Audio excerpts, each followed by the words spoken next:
Sick and tired of your love-hate relationship with wine? Welcome to the Feel It Alcohol Free podcast. Hi, I'm Coach Ruby Williams. And I'm Coach Susan Larkin. We're two former wine lovers turned alcohol freedom coaches exposing the lies about alcohol and giving you, our listeners, the tools to break free so you can feel lit. And when you're lit, you'll feel healthier, freer, and more in control of your life. So relax, kick back, and get ready to feel lit alcohol-free. And don't forget, grab a copy of our wine-free weekend guide after the show. Hello. Wow, your podcast adventure starts now, and let's get on to today's topic, which is a before and after question, before and after. The question is, I can't imagine life without drinking. What do you do on a Friday night without drinking? What do you think? Do you want to get us started, Susan? Sure. I think I may have mentioned before that Friday nights were like my hardest night.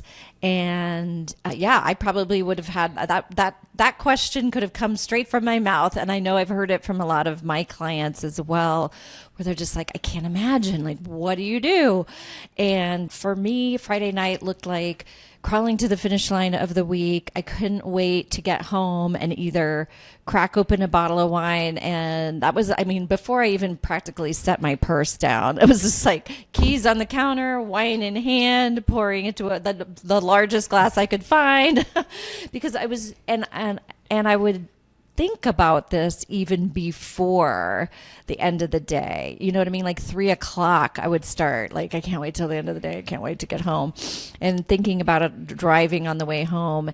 And, sometimes we would meet for happy hour somewhere and then get a bottle of wine and then come home and watch Netflix or, usually watch Netflix and sit on the couch and drink wine. So here I am, this is my house. This is my couch. I have a lot of memories of sitting on that couch, drinking wine, right? And watching Netflix. And that's what I did on Friday nights. How about you, Ruby? I'm going to be really honest with you here and say that every night I drank. So it wasn't about Friday night, to be honest with you. My drinking had escalated so much that every night became like a Friday night. Every single night became, that excuse to drink. So, but Friday night probably would have been the original. Like when I think back, that probably was what you described was what got me started on the everyday cycle. Was Friday, then led to Saturday, then led to Sunday. Then maybe I didn't drink on a Monday, but I was, I would feel bad. So it just became every night for me. And what it was like is kind of how you described. But I would actually have wine I would have like a cup, like a coffee cup or an opaque cup, and actually be drinking in the car on the way home. I can't even believe I'm admitting this, but in my mind, I started to think, well, I could have been wine tasting. So I don't know. I just started to think that. Oh, at work, right? Yeah. Right. Like I could have been wine tasting right before work ended. So, okay, I will do my wine tasting on my commute because I had like an hour and a half commute. It's a long commute. So, yeah. So I guess, so what do you do? Like transitioning, when you finally kind of decide, okay, I'm going to have a Friday night alcohol free. What do you do? If it's so ingrained in you that I can't figure out a way. So what I did was I interrupted my routine. I don't know, maybe you can relate to this too, Susan, but I think I started to do yoga classes right after work. And there's no way I would drink wine before yoga. I think I have, but that wasn't, like yoga is supposed to be Zen. And so I would definitely, I would schedule a yoga class right after work. I would eat something right away. I think I was also just hungry, and I had my hunger, my signals for what I really needed were all messed up. And I probably was just hungry or thirsty and would reach for wine, would reach for alcohol. Yeah, I want this to kind of go back and forth. Like, did you do interrupting your Friday too, Susan? Yeah. Yes, that was probably, and I want to clarify. My husband and I would joke around and say that any day that ended in Y was was a day to drink. So it wasn't. Friday night was like sort of the last sticking point for me in my journey. So I made progress with my drinking, and then Friday night was just like the hardest one. And so that's the one where I really needed to throw everything but the kitchen sink at it. And when you look at the habit cycle, or when you look at a cue, and then, if you look at how you can interrupt a habit, one of the things you can do is distraction, is interrupt. They say if you drive this way home and your favorite bar or your liquor store is always on your way home, change up the way you drive home, right? Don't go by that place that's temptation for you. So for me, I was very intentional about doing this routine for a while until I could get out of that cycle of coming home, putting the keys on the counter, reaching for the bottle of wine. And we started movie night on Friday nights. So we would meet. There was a restaurant across the street from the cinema that was a Thai place that didn't serve wine. You could bring your own, but it didn't serve it. So it wasn't in the menu, so that wasn't a temptation. So we would go there, have a meal, which was great. I love that you ate something, Ruby. That's so important, I think, because a lot of times we are hungry, angry, lonely, tired. So hunger. And then we would go to the movies. And then by the time we got home at like 10 o'clock, I wouldn't drink that late at night. For me, in my drinking cycle, that wasn't a temptation for me. And we did this every Friday night until it felt like I was getting some momentum and I wasn't so triggered when I would come home on a Friday night from work directly. So that was something that really worked for me, and I was very intentional about it. I love your intention, and you did it every Friday night for a while. So for me, it was like every Friday I would have a yoga class, I would eat, and then I would just take a shower or a bath and go to bed. I would call it a night. I made some decisions where I wasn't going to necessarily go out and party, or go out. I was going to be so intentional with this alcohol-free journey because I knew how much it felt so good. Oh, by the way, feel it. It felt so much better. Feel it. Yeah.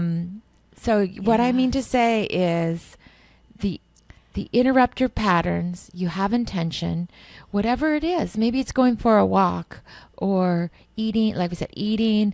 Maybe it's taking a bath or a shower. And you went out instead of Netflix, you went out to a movie. I like that too. You change things. Ooh, another thing I thought of because you mentioned your couch. You can change where your couch is located in your house. Like change your view. Like if you've always sat here, literally, move your chair and your couch and your TV just around in your living room in a different place so that you're looking at a different area. That's another trick I've heard. Yeah. Did you try that? That's awesome. I love moving furniture around. I love redecorating. That sounds so fun. Well, one of the things I suggest to my clients too is to go to the gym on Friday night. Like go straight from work, have a snack later in the afternoon and go straight from work to the gym. Do your workout. Like if your gym has a sauna or something, sit in the sauna. We go to the JCC, which is nearby, but they are closed on Friday nights for Shabbat. So we did not have that option as a Friday night thing, but it's definitely something I know several of my clients are using to really change up that Friday night routine. And then you just feel so healthy after working out. You come home and it's just a great way to feel better too, because it's the de-stressing that was what I thought, I desired from the alcohol. Was like, you get to this, the end of the week and you just want to de-stress, and exercise is such an awesome way to de-stress. So yeah, even just if you're not a gym person, just a walk, coming home, and instead of, putting your keys on the counter and reaching for the wine, it's like putting your tennis shoes on, and maybe even leave your shoes by the door. You know what I mean? So you walk in, you put your tennis shoes on, and you go for a walk. Really being intentional about saying, I've got to make a change in this, for this hard night, for this hard day, in in my habit, in my drinking habit. Yeah. You What can even does ask yourself a question like, what would make it easier? What would make it easier for me to get through a Friday night? And maybe it's if you come into your house on say a Friday night and it's chaos. You've got kids and husband and spouse, or and if it's chaos, this is what I do with help with my clients. What if you take a little bit of time, maybe even at work or right before you enter the door, but you just sit in your car and listen to a mindful meditation maybe, or just be calm with yourself. I think it's the transition times. And even if you're working from home, maybe you go out to your car and have a real transition. I also hear this too, because after COVID, people work from home. They're home all day, and there can be a real transition time, because that can be the place where people like get tripped up, is this transition. Yeah. Yes. I that's a really great word, transition. I feel like I did use alcohol a lot for transitions, from the transition of coming home to cooking dinner to being mom to helping with homework for, Right. yeah, that. And once I recognized this, it was like exactly what you said, Ruby. What do I need now? What do I need in order to help me transition? And what was the job I gave alcohol in order to help me transition? And what is a different tool I could use? Like you said, meditation. I have some clients that do audiobooks in the car. So they listen to it. They go for a drive and listen to an audiobook just to kind of transition. Or is it even just changing your clothes, like coming in and changing my clothes to comfy clothes? That means, okay, now I'm home and ready to relax and ready to spend time with my family and kids, versus being businesswoman Susan, Right. Yeah, that's really great. These are all like practical tactics, but we also want to talk about like changing our beliefs and thoughts and being curious and aware, because we're going to always circle back to being curious and aware. The more you can be curious and aware and give yourself self-compassion around these transitions, around Friday nights, this is the secret sauce here, right? The tactics we're giving you are distractions, and that can help you in the short term, but then the long term, it's around really your mindset. So I just wanted to say that. Absolutely.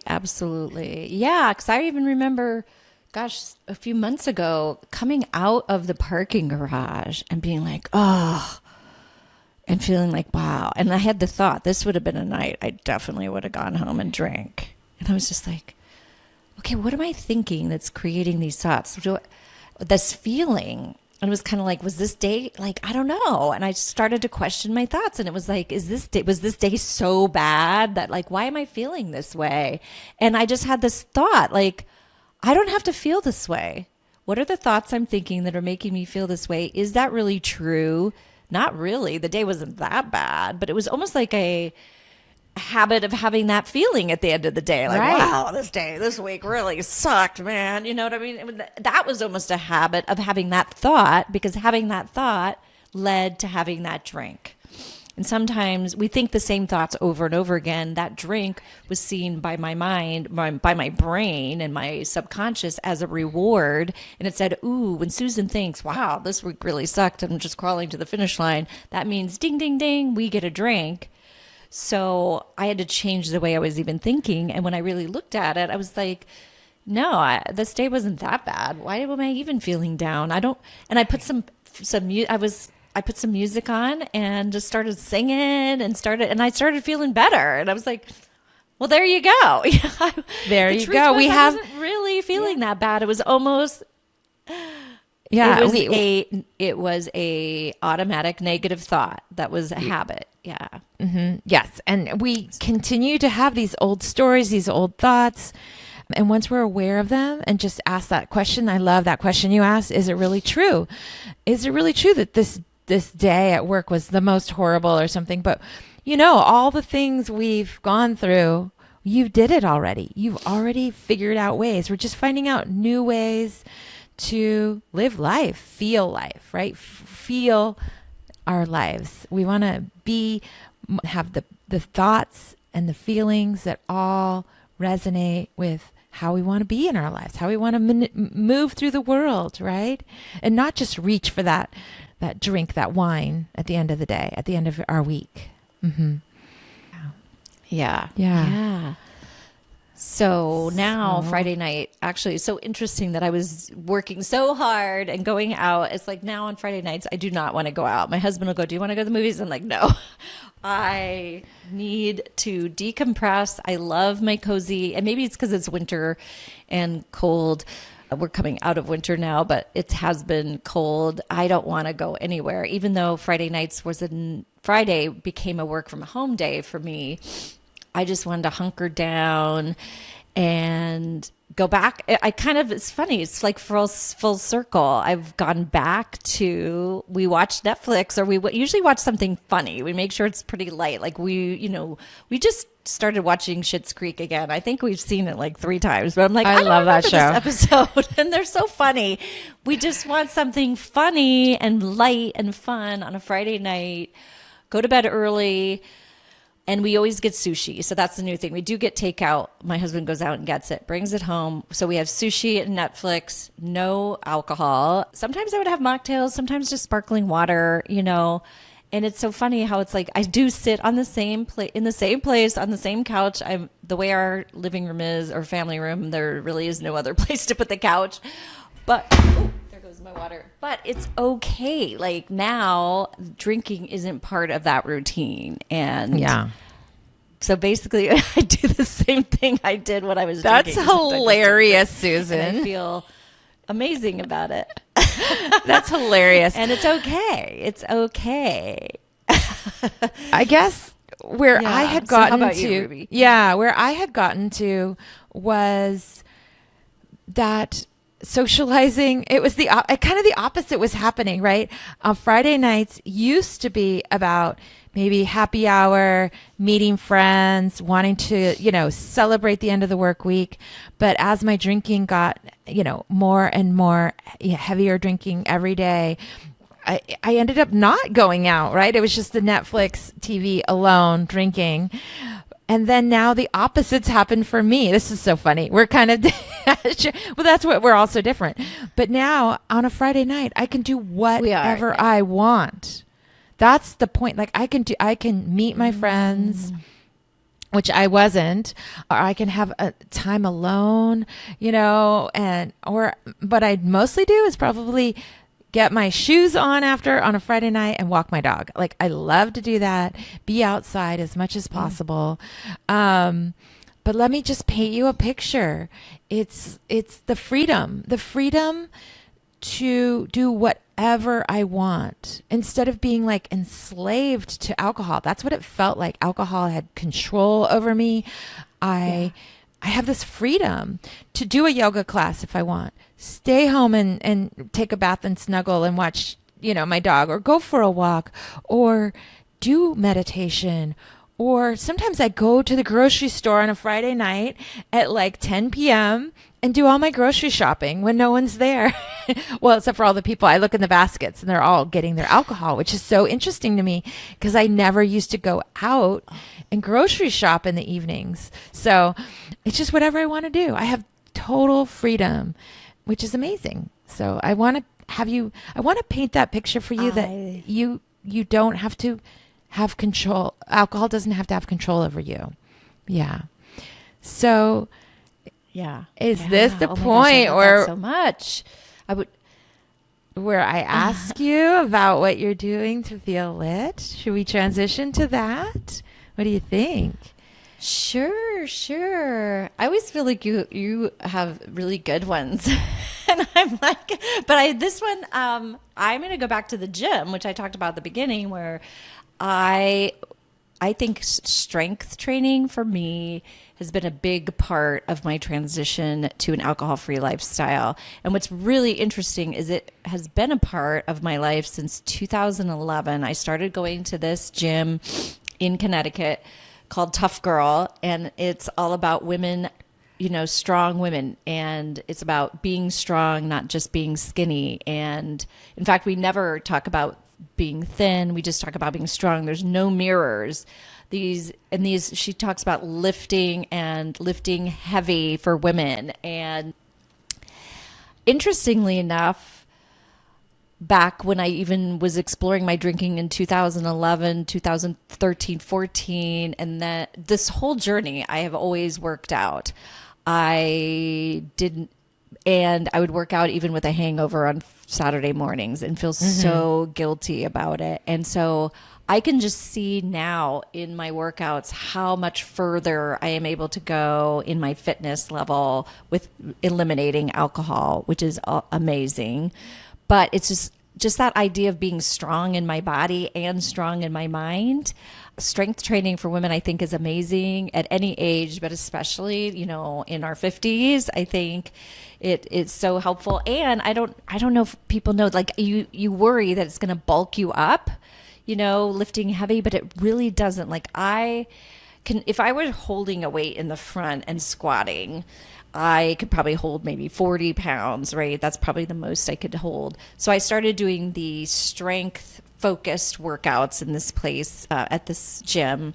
And if I do a back squat, like with the bar, and at first it was nervous. I could barely even move the bar. The bar is 45 pounds as it is, and I could barely lift the bar to put it up. So I stayed away from it for so long of really going to the super strength side. Like we lift heavy in the what they call the sweat workouts, but I went to the lift workouts this past year and took it up a notch. And like I was super intimidated because I could barely even get the bar up. And then there's all these, you maneuver things around to have things for the safety.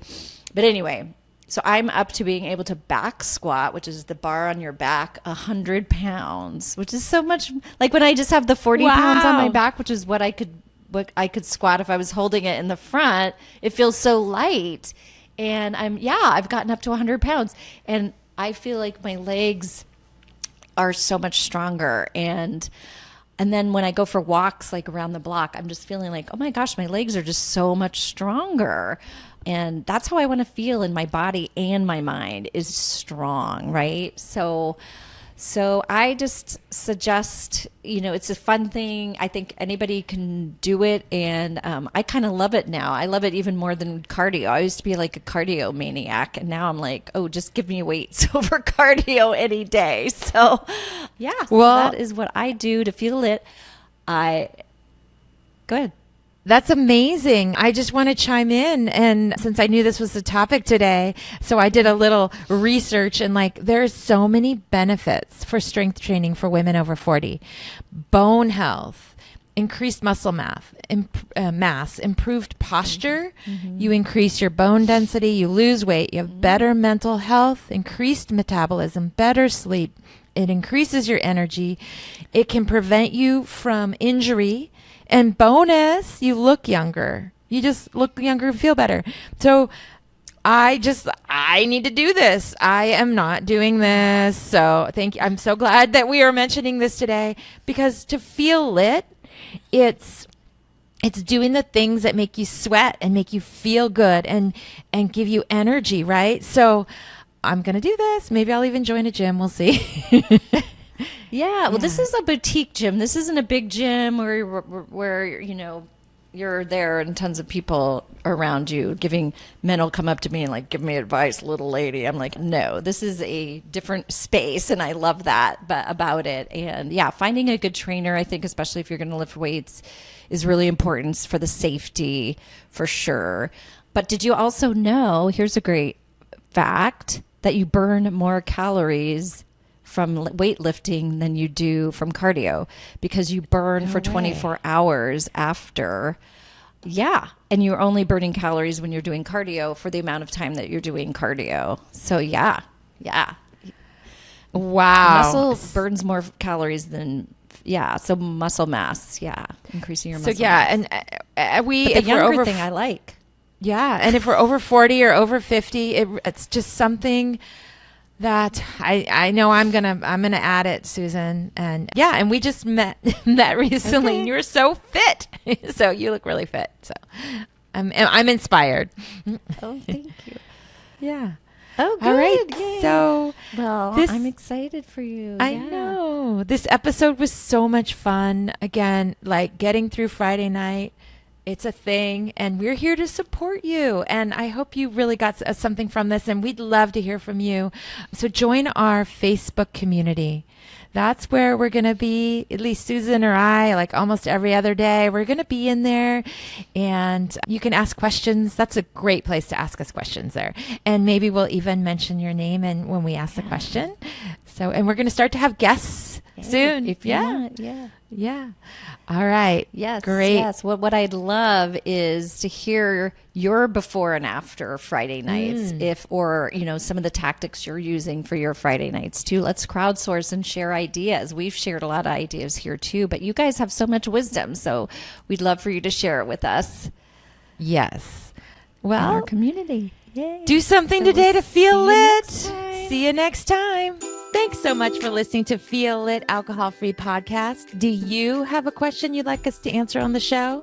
All you need to do is head over to Apple Podcasts and do two simple things. Leave a rating and review telling us what you think of the show. And in that review, ask us any questions you have about breaking free from wine or living an alcohol-free lifestyle. That's it. Then tune in to hear your question answered live. Don't forget to grab your copy of A Wine-Free Weekend at www.feelitpodcasts.com. And remember, do something today that will help you feel lit. See you next time.